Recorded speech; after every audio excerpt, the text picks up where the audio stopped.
अस्सलामुअलैकुम, कैसे हैं आप सब। उम्मीद करती हूँ आप सब ठीक ठाक होंगे। अल्लाह पाक के करम से मैं भी बिल्कुल ठीक हूँ जी। तो वो दिन आ गया जब मदीना का सफ़र अल्हम्दुलिल्लाह शुरू हो गया और हम लोग निकल गए थे मदीना के लिए। तकरीबन हम लोग 1:30 बजे घर से निकले थे और ये चेक करें, भरपूर घर के माहौल के साथ मैंने घर से जो है वो मैकरोनी बनाए थे। वो भी अपने खुद तो खैर खा ही लिए थे, लेकिन कज़न थे साथ मुनीब के, तो फिर उनके लिए मैंने डब्बे में डाल लिए थे। साथ कुछ फ्रूट्स वगैरह भी ले लिए थे और कुछ थोड़ी जो चीज़ें थी वो भी साथ रख ली। और ये फुसफुस, और आपको तो पता ही है ये जो सनफ्लावर सीड है ना, यहाँ फुसफुस बोलते हैं और ये बहुत ही ओके गाइस, तो ये अभी हम लोग रुके हैं अलबेक पे और यहाँ से हम लोग कुछ खाते पीते हैं। और आपको पता ही है मेरा कि एज़ यूजुअल मैं तो खाऊंगी अलबेक, क्योंकि मुझे तो आई डोंट नो कि यहाँ का शवारमा और डिफरेंट और भी चीज़ें यहाँ से मिलती हैं। अलबेक से शवारमा होता है, उसके बाद हब्बक के आई थिंक्स और पता नहीं क्या क्या चीज़ है, बट मुझे सिर्फ नगेट्स खाने होते हैं यहाँ के, क्योंकि मुझे बहुत बहुत ज़्यादा पसंद हैं। और अभी इस वक्त अभी हमें मदीना पहुँचते हुए 2 घंटे लगेंगे और ये लोग गए हैं अलबेक लेने, ताकि इन्हें ख़ुद भी कुछ ना कुछ खाना है। मैंने यहाँ पे यकीन आप माने कि फुल देसी घर का माहौल बनाया हुआ है और कंप्लीट। ओ माय गॉड, अच्छा ये मेरी गोल्ड की रिंग्स हैं और यकीन आप माने कि इतनी खूबसूरत लगती है ना मुझे। ये वाली जो है ये मैंने ली थी पाकिस्तान से, जो ये वाली है, और ये दोनों मेरी पाकिस्तान की हैं। और ये जो है ये मेरी सऊदी अरब की है। उसके बाद जो मेरी कुछ सऊदी अरब की दूसरी हैं वो भी ये चांदी की है। सो वो घर भी हैं। सो ये 3 रिंग्स, अभी मैं काउंट नहीं बताऊंगी कि कितनी रिंग्स हैं, सिर्फ मैं ये बता रही हूँ कि अभी कुछ जो हैं वो सऊदिया की जो हैं, एक ये वाली है और कुछ अभी घर हैं। सो बताऊंगी नहीं कि टोटल कितनी हैं, वो पर्सनल होता है। सो देन गाइस, ये देखें कितना घरेलू सा माहौल मैंने बनाया हुआ है। घर की चीज़ें और घर का सामान, ये देखें कुशन, तकियाज, क्योंकि यार आपको पता ही है 4 घंटे का सफ़र है और 4 घंटे का सफ़र कितना ही मुश्किल होता है।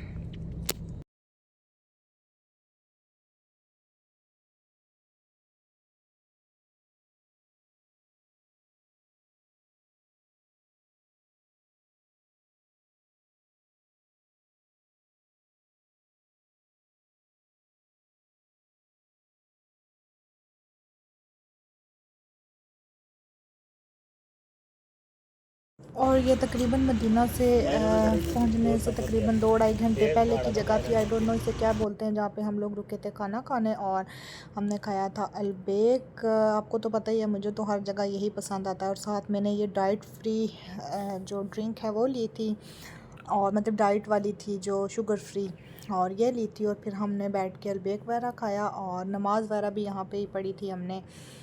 देन उसके बाद हम लोग निकल गए आगे अपने डेस्टिनेशन पे। और रास्ते में अच्छा थोड़ी सी जो चीज़ें थी वो मैंने साथ, फ्रूट्स हो गए, खजूर हो गई, और ये सनफ्लावर सीड जो फुसफुस हैं ये, और ये थोड़ी चीज़ें मैंने साथ ही रख ली थी घर से, क्योंकि ये कुछ वो हमारे पाकिस्तान वाला यहाँ पे सीन नहीं होता कि पूरे 4 घंटे के सफ़र में आपको 10 जगह ऐसी मिलेंगी कि जहाँ पे आप को हर चीज़ अवेलेबल है, इधर शॉप उधर शॉप, ऐसा सिस्टम नहीं है। यानी कि मदीना से जो जद्दा से मदीना ना दरमियान में सिर्फ ये 2 घंटे और 2 घंटे 4 घंटे है, तो तकरीबन 2 घंटे के बाद मिड में ये जगह आती है, आई डोंट नो इसे क्या बोलते हैं, जहाँ पे आप स्टे कर सकते हैं, खा पी सकते हैं, नमाज़ पढ़ सकते हैं या कुछ। तो उसके बाद फिर आगे रास्ते में बस पहाड़ थे और लाइक मतलब बिल्कुल पहाड़ और वीरान सी जगह साइड्स पे, यानी बिल्कुल भी कुछ वो जो हमारा होता है ना कि हम लोग यानी अक्सर जा रहे होते हैं जहाँ से भी हम दूर का सफ़र 2-3 घंटे का सफ़र कर रहे हैं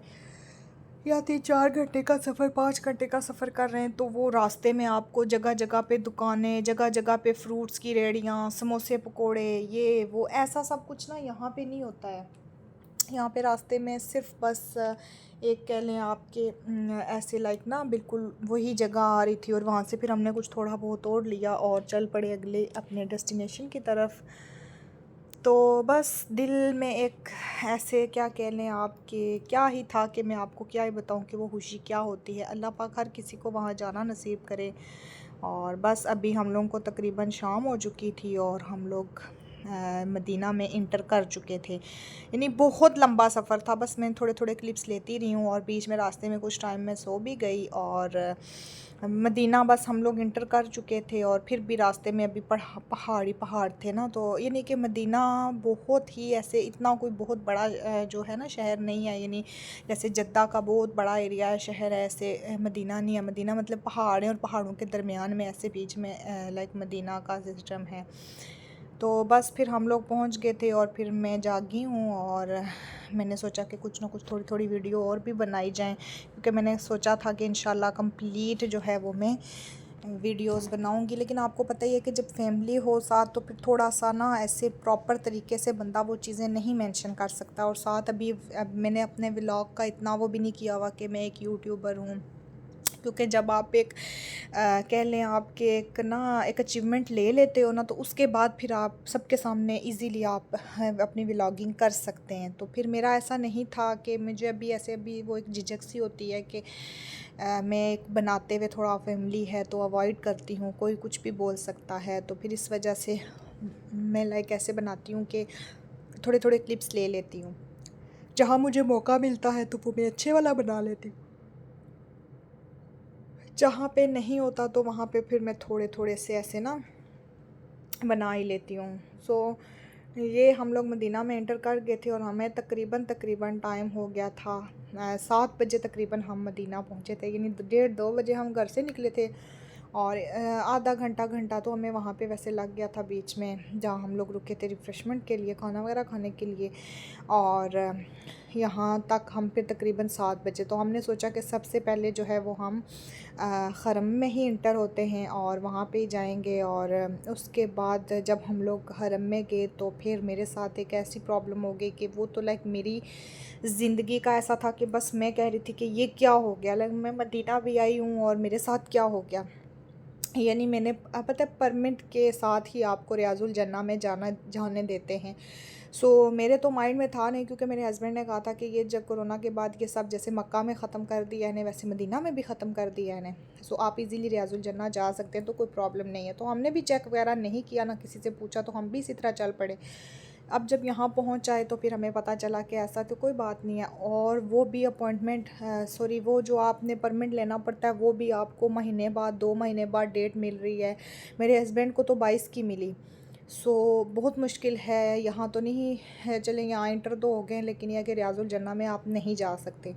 काफ़ी परेशान हो चुकी थी मैं, लाइक मेरा दिल ऐसे कर रहा था कि ये क्या हो गया, ऐसा तो नहीं होना चाहिए था।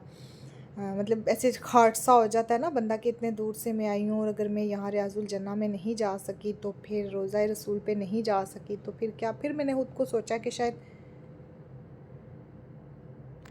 एक ऐसा हो जाता है कि बंदे का लाइक कह लें आपके एक मतलब मेरे दिल में ऐसे आना शुरू हो गया था कि उफ़ मैं कितनी बदकिस्मत हूँ कि जो मैं यहाँ तक आ चुकी हूँ तो मैं अंदर रियाजुल जन्ना में नहीं जा सकूँगी, मैं रोज़ा रसूल पे नहीं जा सकूँगी। और मैं जस्ट यहाँ पे भी जो आ जाए तो ये तो बहुत बड़ी बात है। ऐसी बात नहीं है कि जो इस ज़मीन पे मतलब मदीना की ज़मीन पे आ जाए। वो कहते नहीं है सारे जग नालू लग दियाँ चंगियाँ मदीने दियाँ पाक गलियाँ। ऐसा नहीं होता कि मतलब बंदा जिस जगह पे आ जाए तो इससे तो बड़ी कोई जगह हो ही नहीं सकती है। लेकिन एक दिल में था कि यार इतने करीब आज के उसके बाद अगर मैं यहाँ रियाजुल जन्ना में नहीं जा सकी तो फिर ऐसे दिल में आना शुरू हो गया कि जैसे ना बंदा खुद को कहता है कि मैं अनलकी हूँ ये वो।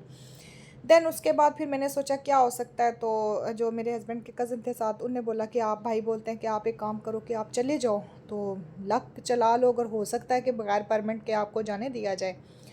मैंने कहा ठीक है। फिर मैं चली गई तकरीबन मस्जिद नबवी के गेट 13 से मैं अंदर चली गई और वहाँ जाके मैंने नफिल अदा किए।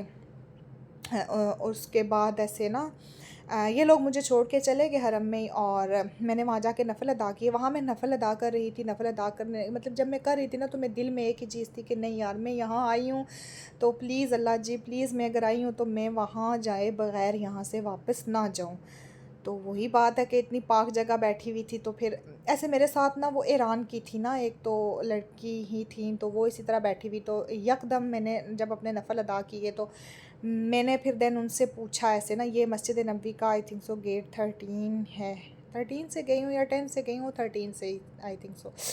तो मैं यहाँ से जब अंदर चली गई तो मैंने नफ़ल पढ़ने के बाद यहाँ पे मैं बैठी हूँ, और फिर मैंने उनसे ऐसे पूछा ना, मैंने उनसे ये कहा कि एक्सक्यूज़ मी आप वो आगे से कहने लगी कि मतलब, मैंने कहा कहाँ, तो कहती हैं ईरान। फिर उन्होंने प्रॉपर ये है कि मतलब अरेबिक का तो था सिस्टम, उर्दू तो उन्हें आती नहीं थी, तो फिर यह है कि एक ऐसी लैंग्वेज थी यानी इंग्लिश थी, वो उनको भी आ जाती थी, तो मैं भी कुछ ना कुछ बोल समझ लेती थी।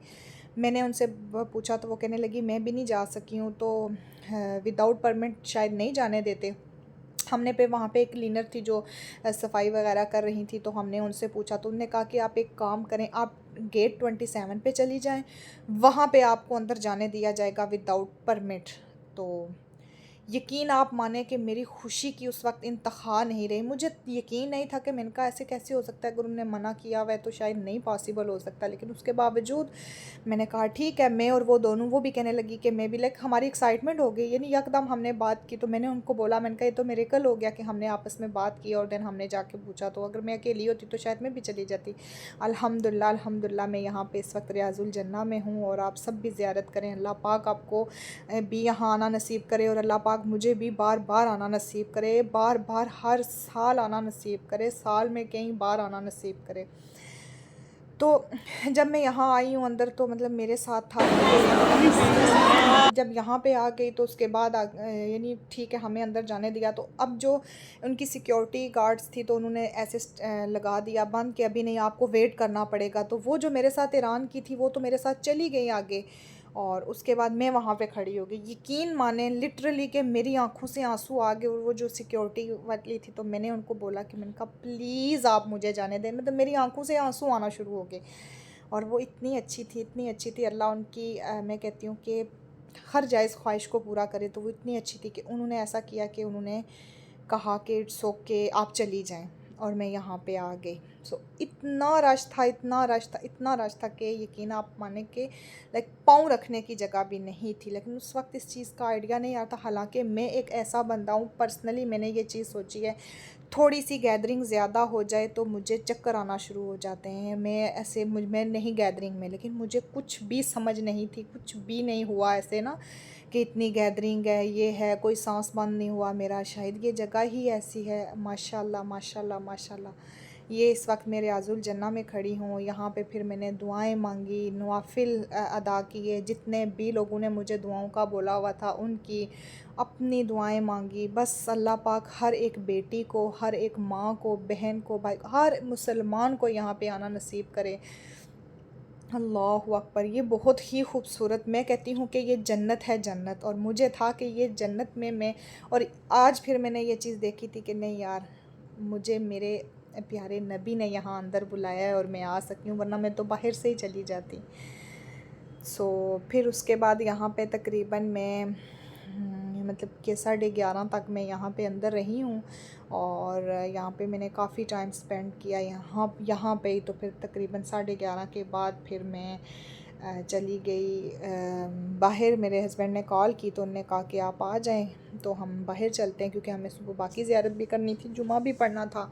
तो फिर वही बात है कि थोड़ा सा उन्हें कहने लगे कि आप एक काम करें आ जाएं। तो फिर जो बाहर कुछ थी ज़ियारतें वो भी करनी थी, क्योंकि हमारे पास टाइम बहुत कम था, हमें कल वापस भी चले जाना था। दिल तो नहीं करता था यहाँ से बाहर जाने का, लेकिन मैंने अपने हस्बैंड से कहा कि मैंने कहा अगर काश आप लोग मुझे ना आप वहाँ चले जाते, जो हमारी मतलब फैमिली मेम्बर्स ही हैं यहाँ पे जो होते हैं, तो मुझे आप लोग रात को ही यहाँ पे रहने देते। तो वो कहते हैं अगर आप एक बार भी कहती ना तो मैंने कहा बस क्या ही हो सकता है, लेकिन इंशाल्लाह नेक्स्ट जब भी मैं आऊँगी तो मैं पूरी रात यहाँ पे गुजारूँगी, इंशाल्लाह इंशाल्लाह इंशाल्लाह ज़रूर।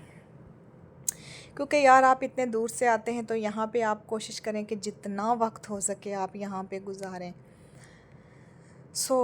ये मतलब ऐसी जगह है कि जहाँ पे आके इंसान कहता है कि यार यहाँ मर भी जाएं तो क्या, मतलब कि जन्नत है ना, जन्नत में आप मर भी जाएं तो आप, तो वही बात है कि ये जगह ऐसी है कि यहाँ पे तो एक क्या 1000 बार आपकी जान कुर्बान है। बस उसके बाद फिर हम लोग बाहर चले गए। मतलब मैं यहाँ पे छोटे छोटे क्लिप्स जो है वो, क्योंकि मैं ये चाहती थी कि मैं अपने यूट्यूब की जो मेरी फैमिली है उन लोगों के लिए भी मैं जितने क्लिप्स हो सकें वो छोटे छोटे क्लिप्स की सूरत में लेती रहूं। और उस तरह ज़्यादा क्लिप्स में नहीं ले सकी, क्योंकि मेरी कोशिश यही थी कि मैं अपने जो है वो पहले इबादत कर लूं, क्योंकि काफ़ी शॉर्ट टाइम था, मैं तकरीबन 1-2 दिन के लिए ही इधर थी। तो फिर मैंने सोचा कि जितना हो सके कि मैं यहाँ पे अपनी ही इबादत जो है वो पहले कंप्लीट करूँ, तो फिर साथ आप लोगों के लिए भी मैं छोटे छोटे क्लिप्स लेती रही। बहुत ज़्यादा रश था, बहुत ही ज़्यादा रश था। उसके बाद फिर मैं बाहर आ गई और ये चेक करें आप, और बाहर का मंज़र भी इतना खूबसूरत था। यहाँ पे मैं आबे ज़मज़म डाल रही थी और फिर मैंने ये वीडियो बनाई। और आबे ज़मज़म पी के तो वो कहते नहीं है कि आबे ज़मज़म पींदे रहे असी, लाइक वो आपके दर की चौखट पे। बड़ा सुकून आता है, बड़ा सुकून आता है आबे ज़मज़म पीते हुए, खजूरें खाते हुए। यानी यहाँ पे आके ना एक आपका एक अलग सा ही कह लें कि एक सुरूर सा आ जाता है। और ये गेट 21 था फिर जहाँ पे मैं फिर बाद में गई थी, और 21 गेट पे मैं गई थी, और फिर 31 गेट से मैं बाहर आई थी और वापस यहाँ पे आके तो मैंने आबे ज़मज़म पिया था। और ये जो है वो मस्जिद मतलब अबू बकर है, जहाँ पे प्यारे नबी हज़रत मोहम्मद सल्लल्लाहु अलैहि वसल्लम ने, और उन्होंने जो ईद की, हज़रत अबू बकर सिद्दीक़ हैं, उन्होंने ईद की प्रेयर जो है वो अदा की थी। और ये तुर्की के ज़माने की बनी हुई मस्जिद हैं ये। मैंने थोड़ी सी ये आप लोगों के लिए हिस्ट्री के जो उन्होंने लगाए हुए थे बोर्ड, तो मैंने इस पर क्लिक करके ऐसे मारी थी पिक्चर के, चलें आप लोगों के लिए भी ना एक ऐसे स्क्रीनशॉट लेके तो आप इसकी हिस्ट्री को पढ़ सकते हैं। तो इस वजह से फिर मैंने आपके लिए ये बनाई। और अच्छा, उसके बाद नेक्स्ट जो है ये मस्जिद उमर बिन अल ख़त्ताब थी, और ये भी जो है वो यहाँ पे उनके साथ ही यहाँ पे जो ये वाली थी आई थिंक सो, नहीं इससे पीछे एक जो मस्जिद थी ना, तो वहाँ पे प्यारे नबी ने बारिश की दुआ की थी वो भी। और उसके बाद ये उमर बिन ख़त्ताब की मस्जिद थी। यानी ये 3 मस्जिद थी जो वहाँ पे ऐसे बनी हुई थी तुर्की के ज़माने की। और बस यहाँ पे फिर हम लोग ऐसे थोड़ा टाइम हमने हरम में टाइम स्पेंड किया। और यहाँ पे जो है वो आई थिंक सो मेरे कुछ क्लिप्स जो हैं वो आगे पीछे हो चुके हैं, लेकिन चलें इट्स ओके, क्या हो सकता है, आप जितनी ज़ियारत करें उतना कम है। और देन फिर हम लोग रात को चले गए होटल पे, और वहाँ पे फिर मैंने पिक्चर्स वगैरह वीडियो वगैरह इतना टाइम नहीं मिला, क्योंकि तकरीबन 1 हो गया था। हम यहाँ पे ऐसे खजूरें वगैरह भी चेक कर रहे, थोड़ी ज़ियारत वगैरह करके, तो तकरीबन 1-2 का टाइम हो गया था। फिर जैसे ही हम गए तो मैं जाके सो गई, क्योंकि सुबह उठना भी था। आपको पता है जुमे का दिन बहुत ज़्यादा रश होता है हरम शरीफ में। तो फिर हम तकरीबन ये सुबह उठी हूँ, मैंने अबाया वगैरह चेंज किया, और देन उसके बाद फिर हम लोग यहाँ पे आ गए। ये हज़रत फ़ातिमा रज़ियल्लाहु ताला अन्हा का घर था। और बस यहाँ पे अभी हमने नाश्ता नहीं किया था, तो अभी सबसे पहले हम यहाँ आए, हमने ज़ियारत की।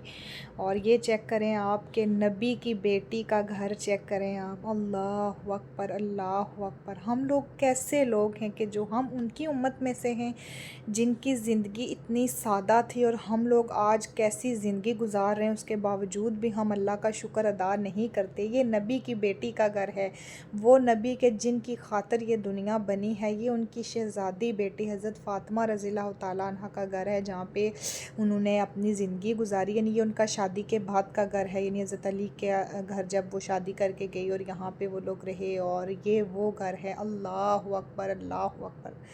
देखें यार, ये थी नबी की बेटी का घर। और एक हम लोग हैं कि जो आजकल हम हर चीज़ पे कहते हैं ओहो हमें इतना, मतलब हम लोग किसी हाल में अल्लाह का शुक्र अदा नहीं करते। हम लोग ऐसे, ये कुआं है जहाँ से वो पानी भरती थी, और उनके लिए जो घर का पानी था वो ज़रूरत का पानी वो यहाँ से इस्तेमाल करती थी। ये उनके घर के पीछे ऐसे कुआं बना हुआ है। बहुत सुकून की जगह है, बहुत सुकून की जगह। ये चेक करें, मैं साथ साथ वीडियोस कुछ ना कुछ क्लिप्स बनाती ही रही हूँ ताकि आप लोगों के लिए मैं साथ साथ ज़ियारत भी करवाऊँ। और उसके बाद हमने किया नाश्ता, और नाश्ते की भी मैंने आपसे कहा ना कि साथ मतलब फैमिली हो तो फिर क्लिप्स वीडियोस वहाँ पे, हाँ जो जगह जहाँ पे मैं अकेली होती थी, जब मतलब मैं नमाज़ पढ़ने के लिए अकेली जा रही हूँ, तो फिर वहाँ पे फिर मैं जो है वो वीडियोस बनाती रहती थी। और ये तो ऑब्वियसली बंदा जब कहता है कि हम ज़ियारत की वीडियो बना रहे हैं तो फिर बंदा बना ही सकता है। तो नाश्ते वगैरह की या स्टे की तो मैं नहीं बना सकी थी, यानी जहाँ जहाँ मुझे टाइम मिल रहा था वहाँ मैं फिर बनाती जा रही थी।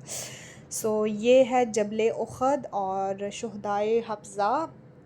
यहाँ पे ये जबल उखद है, और यहाँ पे ये चेक करें वो जबल उखद का पहाड़ है। और ये यहाँ पे मैंने कबूतरों को दाना वगैरह डाला, और फिर उसके बाद दाना वगैरह डालने के बाद फिर हम लोग काफ़ी देर यहाँ पे तकरीबन हमने मतलब पहले तो हम यहाँ तक कंप्लीट ऐसे घूमे वगैरह हमने, सही से ऐसे आगे पीछे देखो, क्योंकि असल टाइम होता है कि उस जगह पे आप इबादत भी करें और अच्छा सा टाइम भी स्पेंड करें, क्योंकि आपको एक जगह का सुकून उसी सूरत में मिल सकता है जब आप वहाँ पे काफ़ी सा टाइम स्पेंड करते हैं। तो यहाँ पे फिर मैंने जो है वो हम लोग आगे जाते गए, और जाने के बाद फिर हम ये देखें ये सारी जो ज़ियारत है वो हम ने मतलब की, और उसके बाद दुआएं वगैरह मांगी। और अच्छा एक ऐसा जगह मतलब ऐसी आ जाती है कि बंदा कह रहा होता है कि यार नफल पड़ती ना दो इधर, यानी दिल में ना ऐसे आ जाता है कि बस यकीन होता है कि वाकई बात है, यहाँ से तो बंदा खाली जा ही नहीं सकता। और ये होता भी नहीं है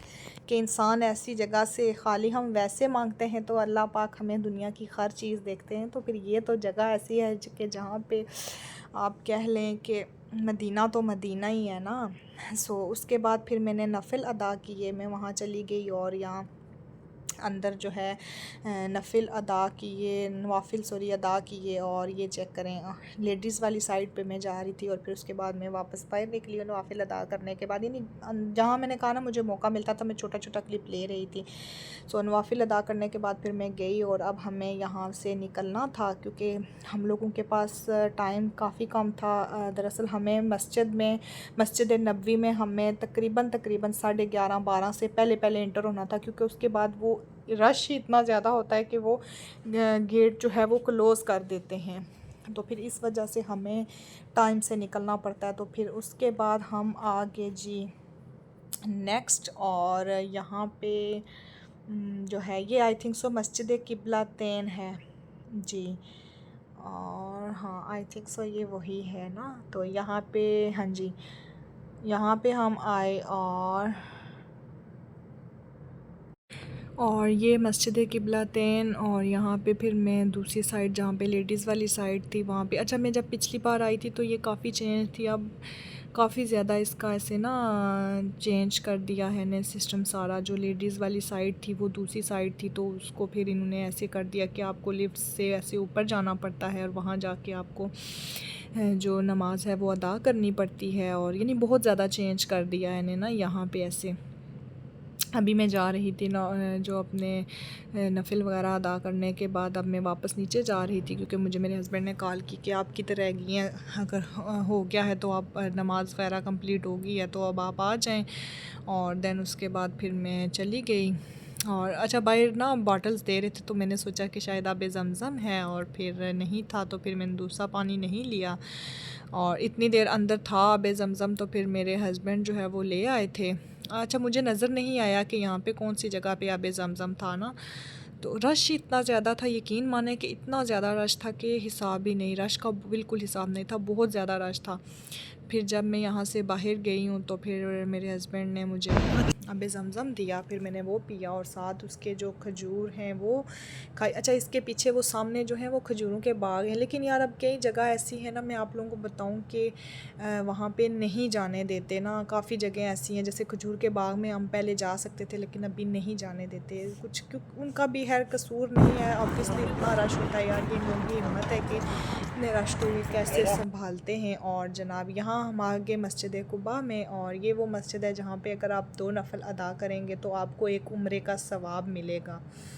फिर वही बात है कि अगर आप जितने नफ़ल आगे अदा करते रहेंगे तो उतना आपको उम्रे का सवाब मिलता रहेगा। यहाँ पे मैंने अपने अब्बू जी के नाम के नफ़ल, उसके बाद दादा अबू, दादी माँ, नाना अबू, नानी माँ और जितने भी हमारी फ़ैमिली में और जितने भी मुसलमान दुनिया से के हैं सबके लिए मैंने नफ़ल अदा किए। और यहाँ पे मैं साथ फिर आब ज़मज़म और जो खजूर है वो ले रही थी। और देन उसके बाद हम लोग तकरीबन और हम 15 मिनट या 10 मिनट ना जाते तो फिर तो उन्होंने गेट बंद कर देने थे और हमें बाहर ही जुमा अदा करना पड़ता। और